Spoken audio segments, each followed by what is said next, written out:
Hey everyone, Kyle once again, and welcome back to another movie review. And it's another revisit movie review, but it's also regarding about another 1996 film for the 20th anniversary for the year anniversaries for the 19 films that came out in 1996. I reviewed this one long ago, but since it's a 1996 film to give its 20th anniversary review, so I'm going back and revisiting of another Disney classic that I grew up with, and it's long before like the new Disney live action remakes. One in the '90s, particular that I absolutely did enjoy and I loved growing up, and that is 101 Dalmatians. Yep, the 1996 live action remake. And I also say I still enjoy this more than these newer ones of today, though, because I grew up with the with the film. I think this is because it stars Glenn Close, who plays Cruella DeVille, who did a phenomenal job as Cruella DeVille. Among the cast members, it also stars Jeff Daniels, Jolie Richardson, Joanne Paulwright, Hugh Laurie, and Mark Williams. And it's directed by Stephen Herrick and written by John Hughes. May he rest in peace, John Hughes. And Stephen Herrick as the director. Got for the films that he's directed. He directed the first film he directed was Critters. He go and directed Bill and Ted's Excellent Adventure, which I enjoy. Don't Tell Mom the Babysitter's Dead. The Mighty Ducks, Emilio Estevez. The 1993 Disney version of the Three Musketeers. I'm trying to look at other films he did, but he's directed some good films like Critters, Bill and Ted's Excellent Adventure. Then he had some missteps, of course, like when he directed Holy Man with Eddie Murphy, then Man of the House with Tommy Lee Jones, and I like the Mighty Ducks with Emilio Estevez. He also directed Mr. Holland's Opus as well. And overall, I think he's a decent director, especially with this film and Bill and Ted and Critters the most, Mighty Ducks too. But I love 101 Dalmatians. Glenn Close as Cruella DeVille did a wonderful, phenomenal job as Cruella DeVille. The same with the cast members, especially Jeff Daniels as Roger, Joel Richardson as Anita, Joanne Paulwright has Nani. Of course, like I said, I've already reviewed this. You can check out my old channel though, but it's not gonna be this long though. But I'm just giving a brief because it's considered for the 20th anniversary of this film. Can't believe this has been 20 years since this film came out. It's almost like since it's like yesterday when when I was little watching the movie on TV. I just can't believe it's been 20 years. And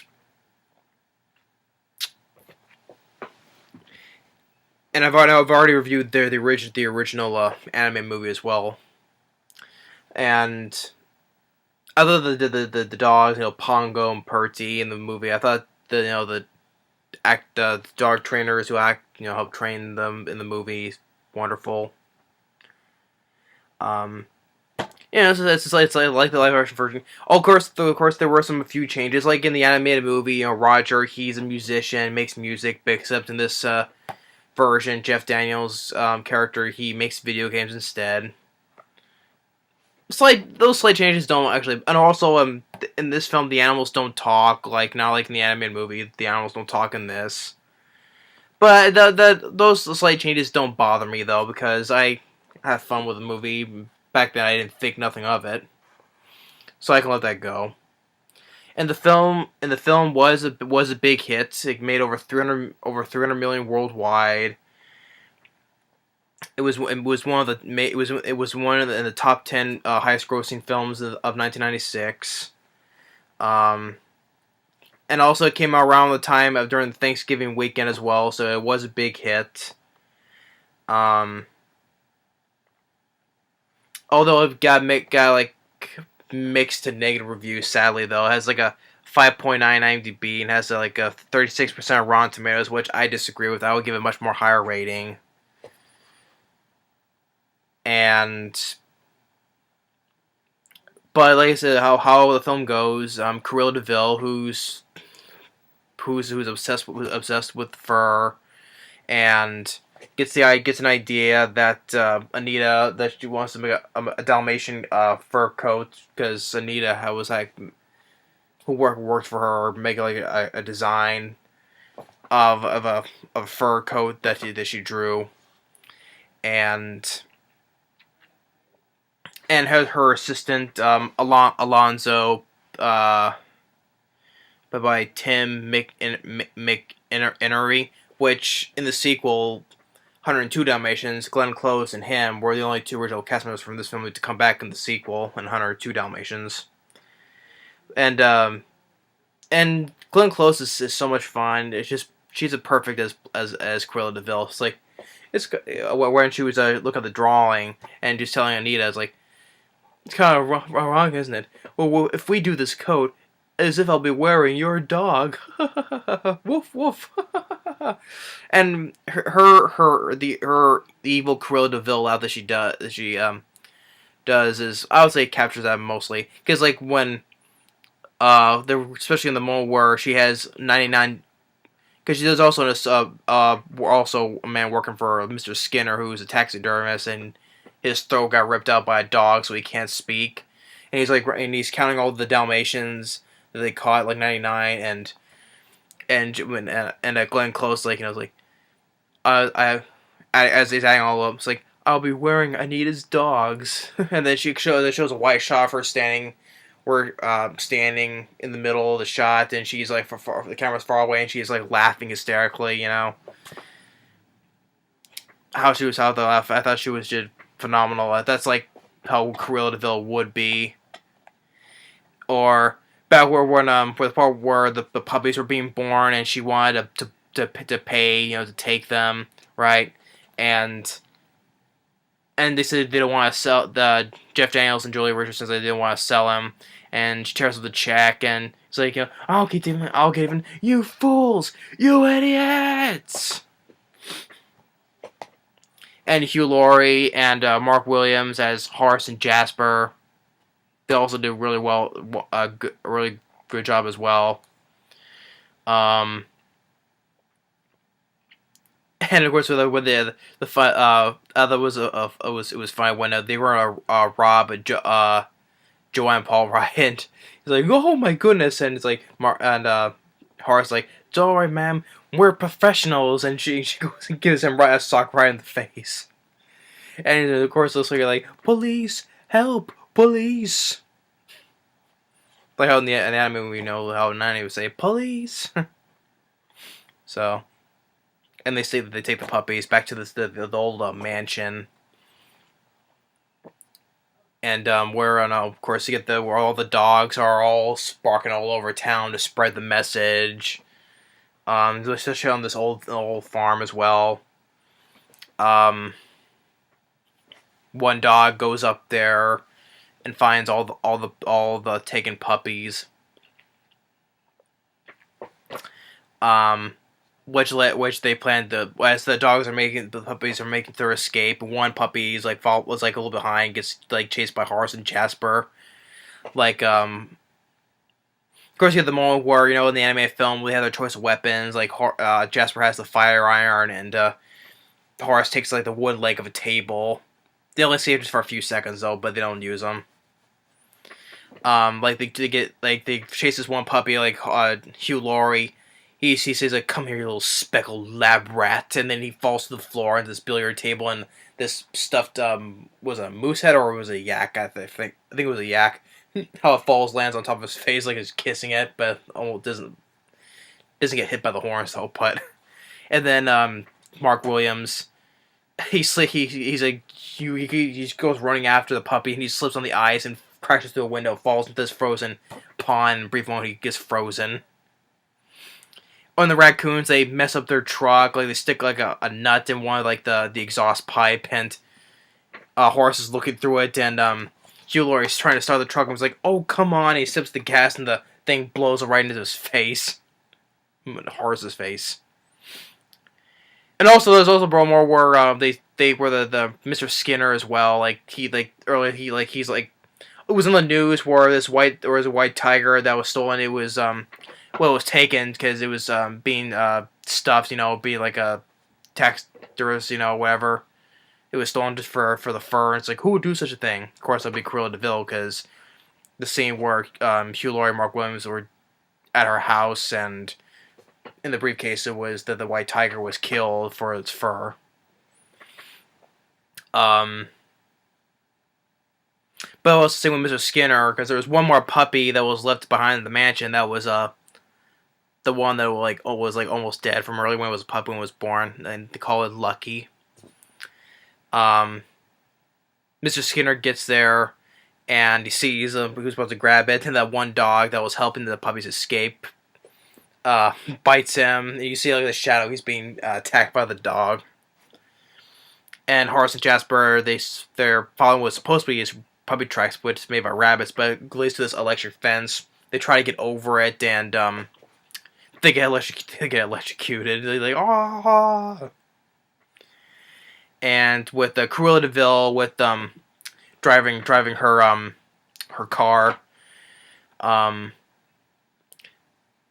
which I had to make a comparison because in Once Upon a Time, when the Cruella de Vil was introduced in the fourth I think it was the fourth season. How Cruella de Vil was, and that version of that car was. If you know, everyone knows, in Once Upon a Time, the version of Cruella de Vil's car was. I would still prefer the version in this movie, just how it looks more suitable, like in the original animated movie. The car in the Once Upon a Time, it's fine though, but I still prefer this one, how the car looked in this one. And plus, Glenn Close. Well, you can't tell because it's a TV show, not another movie though, but still. And then Glenn Close and Cruella de Vil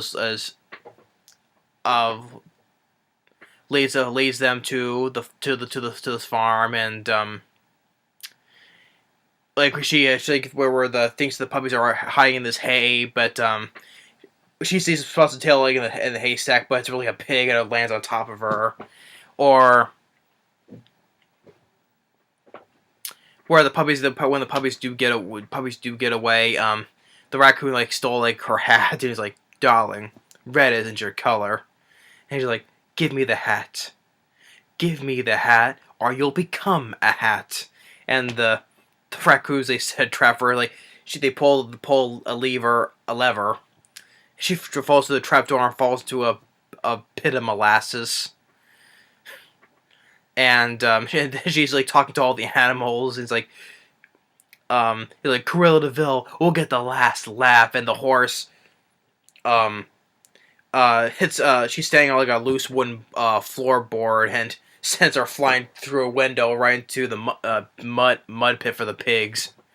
And listen to she gets arrested, and so does Horace and Jasper and Mr. Skinner. They're all taken back in the back of the police van, and he's like, "Congratulations, you all won gold, silver, and bronze in the Morons Olympics." And Horace's like, "Who won the gold?" She's like, "Shut up." And then she was going to get one of those cigarettes that she has, but she hasn't. And she has a purse that's like a skunk though, but there is a real skunk in there, and she gets sprayed by the skunk, and all of them they're screaming because the stinks, and they're all like, George it's like in the car, but and as getting hauled away. And all the puppies they come to, and including, of course, at the time, Pongo and Purdy, they were going after their puppies as well. They all managed to come. Well, as all the puppies were there, and one officer's like, "We got 100 here, sir." But then they see that one dog that rescued Lucky from Mr. Skinner walk up, and then the officer says, make that 101 Dalmatians, sir." And he has to come back to with Jeff Daniels. Um, they said, well, all these puppies, because no one's if no one's gonna claim them, they'll just go to the pound. So they decide to keep all of them, and they'll eventually they get a bigger place. And also, seeing a Cruella de Vil get arrested in the newspaper gives Roger an idea for his new video game, because the video games are being tested by like this rich kid who decides if his video game is good or not, and it ultimately passes because the video game is playing is, it shows like the puppies, the Dalmatian puppies. It's like the same, using like the same animation from the original movie, because how the way the animated look, especially for the puppies in the video game, it shows like how it's like paying nod to like the old animated movie. It's like they're on this mine cart, and then the expected twist as all the dogs are watching him playing the video game, and all of a sudden Cruella de Vil comes in, kind of like the version of the animated movie, and they all run away, and the kid defeats Cruella de Vil by throwing a powder keg of dynamite at her, and he's like, "Very cool, really cool, mate." And it gets a pass, and then he gets like a. I guess the game's so well for him to get at this. Where the film ends, he gets this huge house, and it's like all black and white with black spots, like a Dalmatian, and the whole land is full with Dalmatians. So I love 101 Dalmatians. I would say it's one of the best Disney live action remakes.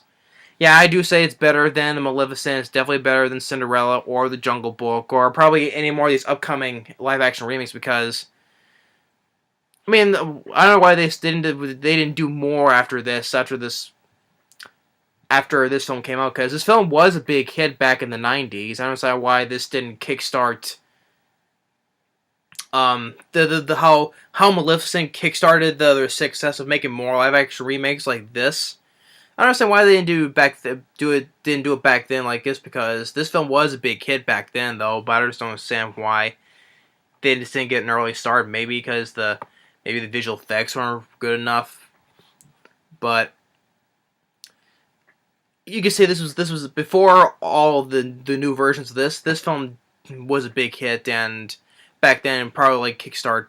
I would say it kickstarted though, but probably the later years when Maleficent came out though. But I still love this movie. I would say call it as a classic as well. I would still say, because it's another childhood film, especially for Disney. I grew up with, and it's still enjoyable to this day. And even despite all that, the film got a couple of nods, like Glenn Close's performance got a lot of praise for, which she deserves, because I thought she did a wonderful job as Cruella de Vil. She fit the role perfectly. And I think she was nominated for a Golden Globe for Best Actress, which she deserves though, because I thought she did a wonderful job as Cruella de Vil. I think she was a perfect role for it. She did a wonderful job. And then of course, speaking with the live action Disney remakes of today, they decided to do another one called a spin-off called Cruella de Vil, in which they said they were going to cast Emma Stone as Cruella de Vil. Of course, you go with being a younger Cruella de Vil. Was supposed to be how led to her. I don't know the story of it. Probably because what was the start of how she got obsessed with fur before the Dalmatians. That one I don't know about, because I think I would see that Glenn Close is much more better than Emma Stone is. Even though I can't judge because the film has not come out and not being made yet though. But I don't think that Emma Stone won't do a better job as what Glenn Close did. That's just me though. It's my opinion though. But Glenn Close to me is the perfect Cruella DeVille. For if you want to do a live action version, maybe Emma Stone will do fine though, but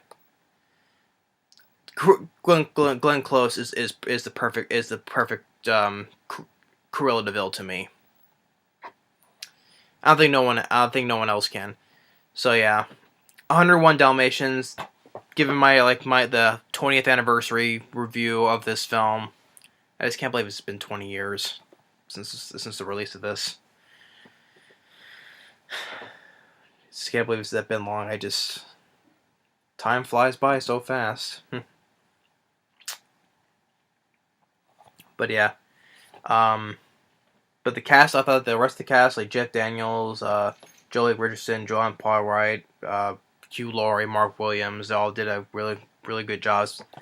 But more I can say, Glenn Close once again, perfect as Cruella DeVille. The look of the movie is like it is like a '90s Disney movie, and some of the lines of dialogue and yeah, some of the humor I thought was fine. It was not over the top silly though. It was just old silliness, like old like '90s silliness.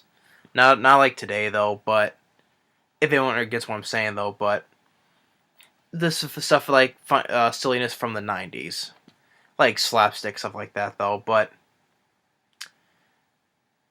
and also and most of well now I'll say not all.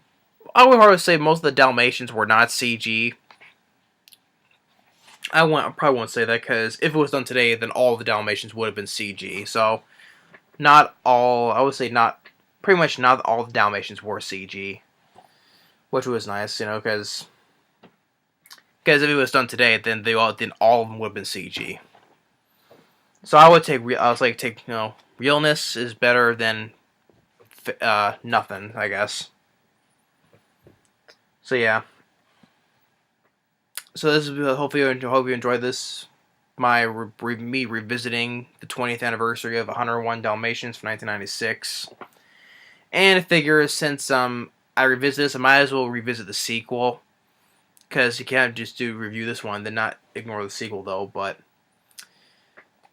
yeah, I think I might as well revisit the sequel as well. But I enjoy this film. I love this movie. Yeah, it'll be a classic to me. So yeah. And the writing by John Hughes, may rest in peace. I thought it was fine. It was fine as well, and the directing by Stephen Herrick, and the music by Michael Kamen. I thought it was fine as well. But yeah. But if you do want to check out my original review for the film, which I think it was that long ago, God. You can still check out my original review of this film is still on there, so you can check that out. Anyway, that's my 20th anniversary review for 101 Dalmatians. Thanks for watching, and I will have to revisit 102 Dalmatians next. Because why not? Because it came out around this time during the Thanksgiving weekend, so also for that matter as well. Thanks for watching, and once again, Glenn Close, perfect as Cruella DeVille. To me. And so stay tuned for the revisit of 102 Dalmatians. Later.